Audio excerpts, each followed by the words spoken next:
Okay, so this is the second time that I'm trying this. First time I had forgotten to put an SD card in, so it doesn't really work very well that way. But now I've got an SD card in and we are all good to go. It is vlog 3 today, even though it's January 4th. Yesterday I got an opportunity to hang out with my grandson, my 15-month-old grandson, and we just had a great time last night. And by the time I got him to bed, Mom and Dad were home from their date, so I didn't get a chance to do my vlog. And I knew I was going to run into these sorts of circumstances occasionally, so I'm not going to beat myself over the head. But today is January 4th, Saturday, and it is vlog number 3. So just glad to be here, feeling great. It is friggin' cold in Milwaukee. It is running about, I think, 10 degrees right now. I'm planning on getting up at about 5:30 tomorrow morning and getting into all of my warm weather gear and then going out and trying to get a shot of the sunrise with some friends and then do coffee afterwards. That's become a very important part of my week and times that I spend with my photography friends, particularly my friend Tim. Anyways, I spent time with my grandson last night, and he's at the age where he's naming everything, and he knows his name, and Grandpa is Bampa, and he knows who Daddy and Mommy is, and he's very interested in books now, and watches things very intently, and just at that age that, I had forgotten how wonderful that was, having raised 2 kids myself. I always enjoyed my kids when they were infants, and then they were growing up into little toddlers, and so it was so much fun. Being a grandparent is all of the love and all of the fun and very little of the responsibility. So I'm taking full advantage of it and spending as much time with them as I can. I've got 3, my son and my daughter-in-law have 3, and my daughter and son-in-law have 1.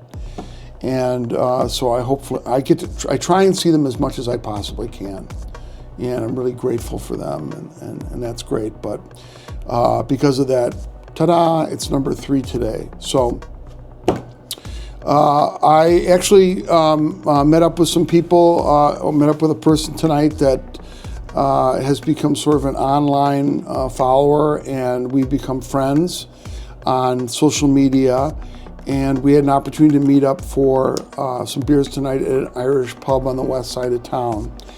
And I have to tell you, I went in there and I chose the Irish pub because I missed Irish Guinness, and really was getting a hankering for it because I've just spent 28 days in Ireland and had lots of great Guinness. And I was never a Guinness fan prior to going to Ireland, but when I went to Ireland, it just was, I learned what real Guinness was about and really enjoyed it. There were mornings where I would wake up and I think, boy, Guinness would be good right about now. And I don't think that was a lust for the alcohol. That's just a wonderful thing to drink. So anyways, plenty of pints of Guinness in Ireland while I was there, and I got back and they poured me a pint in this place on the west side of Milwaukee tonight. And it was just a shadow, not even a shadow of a Guinness that's made and drafted and put into a pint in Ireland. They're just 2 very, very separate things.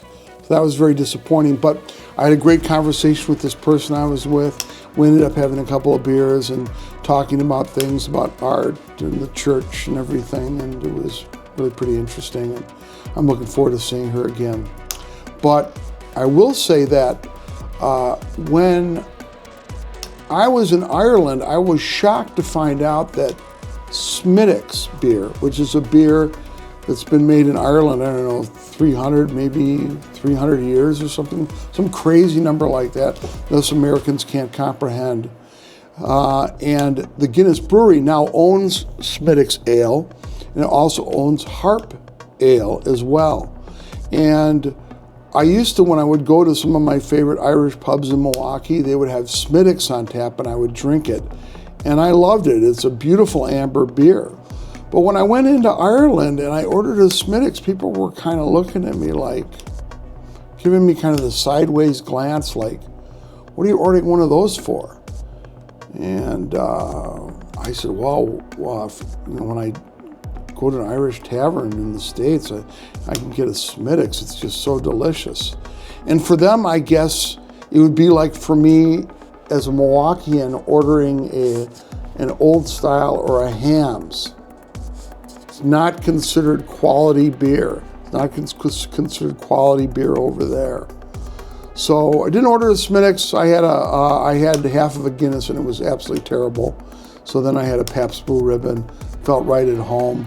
I'm a lover of macro brews. Never really got into micro brews. So had a Pabst Blue Ribbon. It's right at home. Tall boy. So anyways, so Smithwick's and Harp that are made by Guinness are not considered very good beers in Ireland. And yet, almost every pub and tavern that I went to in Ireland had Coors Light.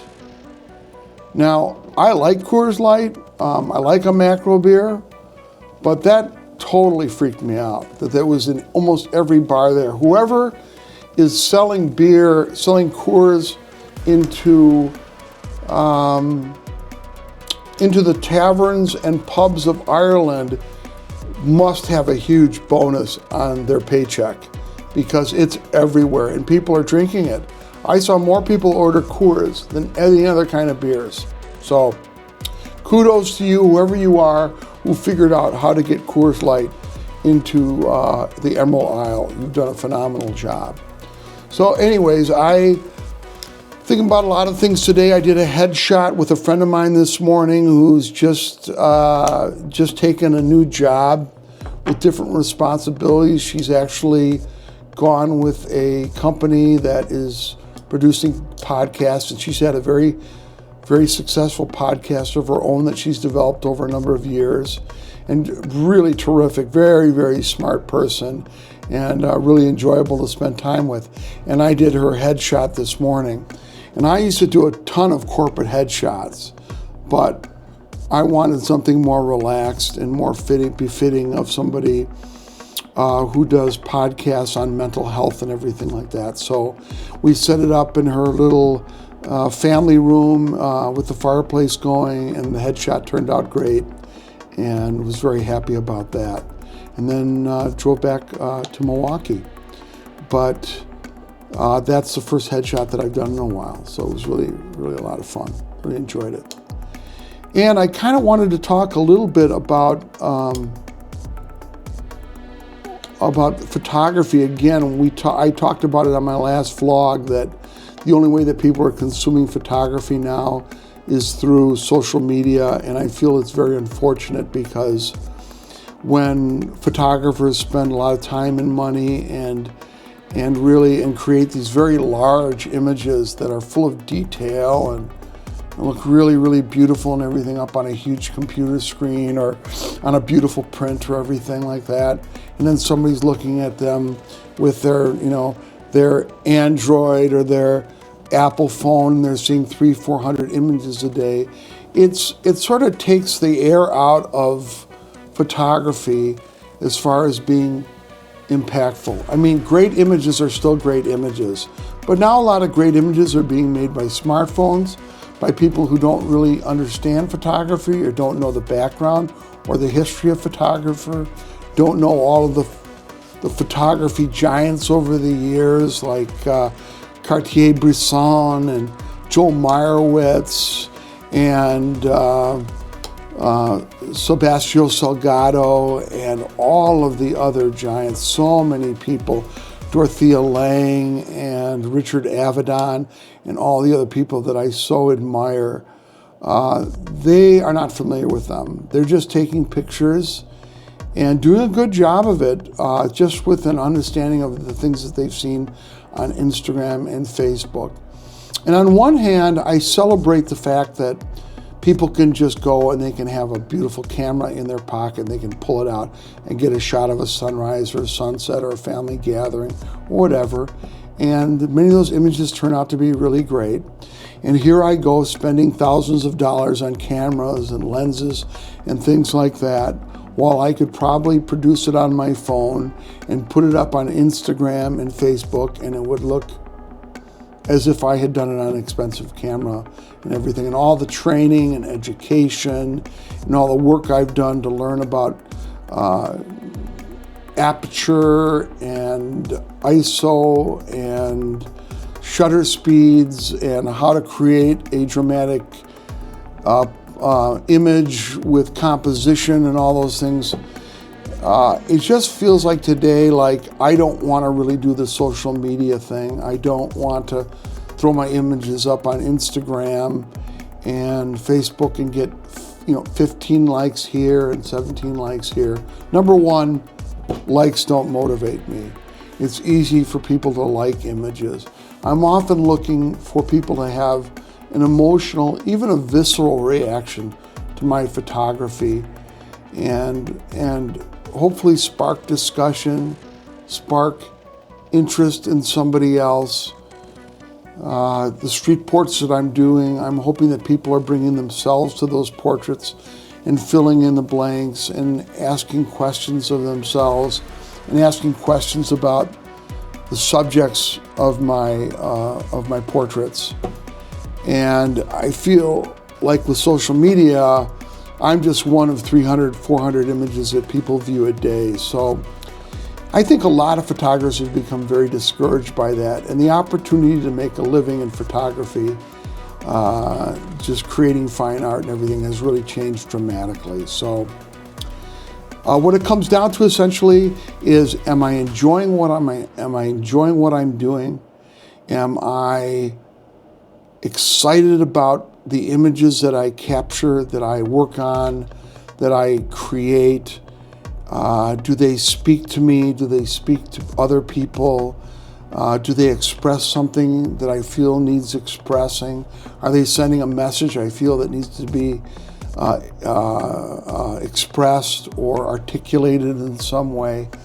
I don't know, but I do know now that for me, it starts with taking an image that I'm proud of, that moves me, that I find interesting and compelling, and I can share with other people. And so, like I said in vlog number 2, my goal is to put more of that out there. So vlog number 2 was a lot of the images that I had created, and I'm not doing any of that on this one. Number 1, because it's going to be short, at least for me. And number 2, I want to be able to pick out images and be able to put them together in some semblance that makes sense. And all of the images that I bombarded people with on vlog 2 don't make a whole lot of sense, or they don't have maybe a common theme or common look to them.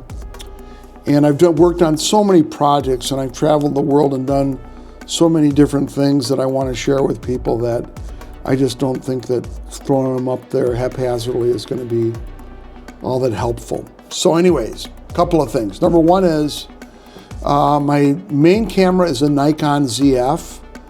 I got one maybe about 6 months after they came online, and I really, really liked it. It feels very old school. For anybody who shot on a film camera, like on a Nikon FM2 or an F2, they're going to immediately feel the same ergonomics. They're going to feel like they're holding an old film camera, which is really fun, because what I use on a camera primarily is aperture, changing the size of the light that hits the sensor, and then the ISO and how sensitive that particular my sensor is to light, and then finally shutter speed. And those 3 things are the way in which I try and create an image that has a certain amount of drama. Then I drag it into my post-processing and try and finish it off. And a bad picture, no matter how much you work on it, is going to remain a bad picture. And a decent picture may become a halfway good image, but a great image processed well is really something that that's an amazing thing to produce and a lot of fun to do. And that's what I enjoy about it as well. So anyways, that's what I'm going to be doing here. I wanted to jump online, get my vlog 3 under control here, because now it's 9:55, and I'm an old guy who's almost gone past his bedtime. I'm going to stay up and get this one online. I'm looking forward to doing more of these. If you have any questions or you want more information, feel free to leave me a comment below. If you're interested in my content, you're welcome to subscribe. You're welcome to put on the notifications. No pressure, because I understand for the most part, I'm just learning how to do this, and I'll go back in 6 months to a year and cringe at all of my vlogs. But in any case, have a beautiful night. It's cold, so stay warm, and I'm going to do that and treat everybody with kindness. That's the goal for me for 2025. I hope it's something that's a doable goal for you as well. So take care. Good night.